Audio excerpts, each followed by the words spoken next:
Hello everyone, welcome back to corporate knowledge. तो अब तक हमने sole proprietorship, partnership firm, LLP और प्राइवेट लिमिटेड कंपनी को डिटेल में समझ चुके हैं।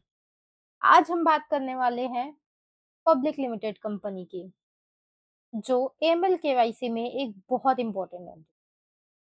एक स्टोरी से स्टार्ट करते हैं। मान लेते हैं कि राहुल और अमन की एक टेक्नोवा सॉल्यूशन प्राइवेट लिमिटेड बहुत सक्सेसफुल हो गई है। अब एक्सपेंशन के लिए उन्हें 500 करोड़ रुपए चाहिए। बैंक लोन काफ़ी नहीं है।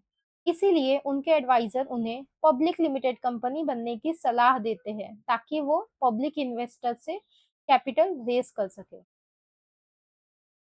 अब समझते हैं कि पब्लिक लिमिटेड कंपनी एक्चुअल है क्या? पब्लिक लिमिटेड कंपनी एक रजिस्टर्ड कंपनी होती है, जिसमें ओनरशिप शेयर्स के थ्रू होती है और एप्लीकेबल लॉज के हिसाब से शेयर्स पब्लिक को ऑफर किए जा सकते हैं। प्राइवेट लिमिटेड और पब्लिक लिमिटेड दोनों सेपरेट लीगल एंटिटीज होती है। दोनों में लिमिटेड लायबिलिटी और परपेचुअल सक्सेशन होता है। मेजर डिफरेंस ये है कि पब्लिक लिमिटेड कंपनी पब्लिक से कैपिटल रेज कर सकती है। फॉर एग्जाम्पल, बर्थडे सिर्फ फैमिली के साथ मनाओ तो प्राइवेट लिमिटेड जैसा, अगर पूरी सोसाइटी को इनवाइट करो तो पब्लिक लिमिटेड जैसा। ओनरशिप और पार्टिसिपेशन का स्कोप बड़ा हो जाता है। अब पब्लिक लिमिटेड कंपनी के ओनर्स जो है वही शेयर होल्डर्स होते हैं। शेयर होल्डर्स की संख्या बहुत ज्यादा होती है। कंपनी को बोर्ड ऑफ डायरेक्टर्स मैनेज करता है। शेयर होल्डर्स ओनर होते हैं एंड डायरेक्टर्स मैनेजमेंट हैंडल करते हैं।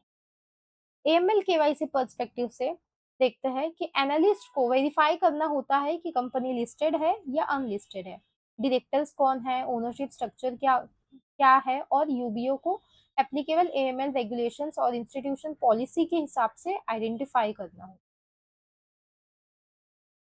अब आप समझ चुके होंगे कि पब्लिक लिमिटेड कंपनी क्या होती है और ये प्राइवेट लिमिटेड कंपनी से कैसे डिफरेंट।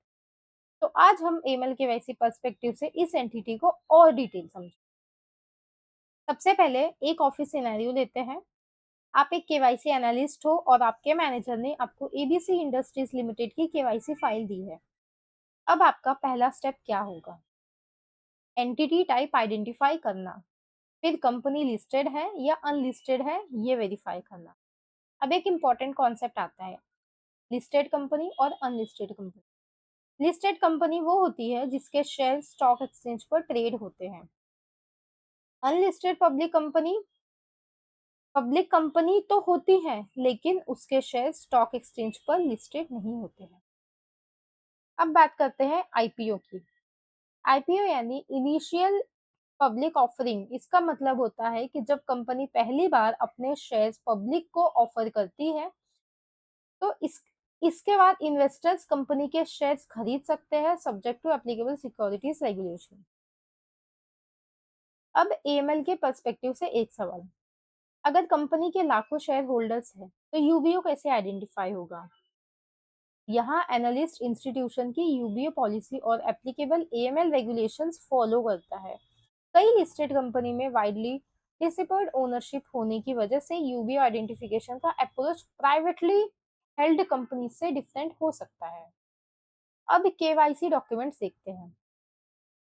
एनालिस्ट जनरली वेरीफाई करेगा certificate of incorporation, memorandum of association, article of association, pan card, registered office proof, list of directors, share holding pattern wherever it will be applicable, authorization documents और institution की policy के हिसाब से required KYC document.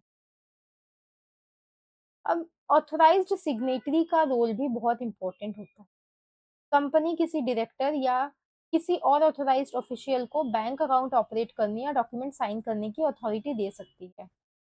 Authorise सिग्नेटर owner होना जरूरी नहीं है। अब एमएल रेड फ्लैग समझते हैं।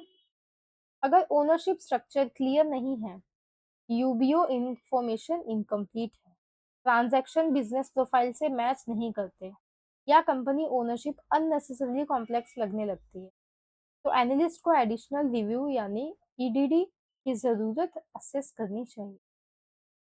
एक प्रैक्टिकल एग्जांपल लेते हैं। कंपनी बोल रही है कि वो टेक्सटाइल मैन्युफैक्चरर है, लेकिन अकाउंट में high value transactions unrelated industries से आ रहे हैं। तो इस सिचुएशन में एनालिस्ट को कस्टमर से क्लैरिफिकेशन और सपोर्टिंग डॉक्यूमेंट्स मांगने चाहिए। अब नेक्स्ट देखते हैं इंटरव्यू क्वेश्चन। तो इंटरव्यू क्वेश्चंस होते हैं जैसे कि डिफरेंस बिटवीन प्राइवेट लिमिटेड और public limited company, what is an IPO, difference between listed and unlisted public company, how is UBO identified in a public limited company, who is an authorised signatory. कुछ quick quiz देख लेते हैं। Public limited company के owners कौन होते हैं, listed company क्या होती है, आईपीओ का फुल फॉर्म क्या है, क्या ऑथोराइज सिग्नेटर ओनर होना जरूरी है। ये सारे क्वेश्चंस के आंसर हमने आज के हमारे सेशन में देख लिया। तो आज हमने listed versus unlisted, IPO, UBO, KYC documents, email red flags, office scenarios और इंटरव्यू क्वेश्चंस कवर किए हैं। अब आप पब्लिक लिमिटेड कंपनी को एएमएल केवाईसी पर्सपेक्टिव से कॉन्फिडेंटली एक्सप्लेन कर सकते हैं इंटरव्यू में।